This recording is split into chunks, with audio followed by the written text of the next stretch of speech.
कोठे जावे काय करावे कुणी न रक्षण करावे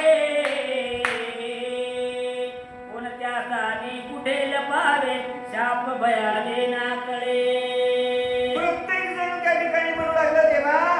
कुठं जावं कुठं लपावं काय करावं कसं वाचावं आम्हाला कळलं झालंय ना म्हणले कारण ऋषीच्या शापापासून मुक्त होण्यासाठी कुठं लपून बसावं हाच आमच्या पुढे प्रश्न आहे विनंती करू लागले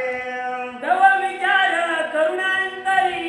महादेवास बोलले हारी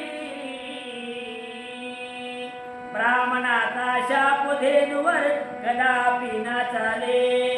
आणि त्यावेळेस प्रत्येक जणाने विचार केला आणि महादेवानं सांगायला सुरुवात केली देवाला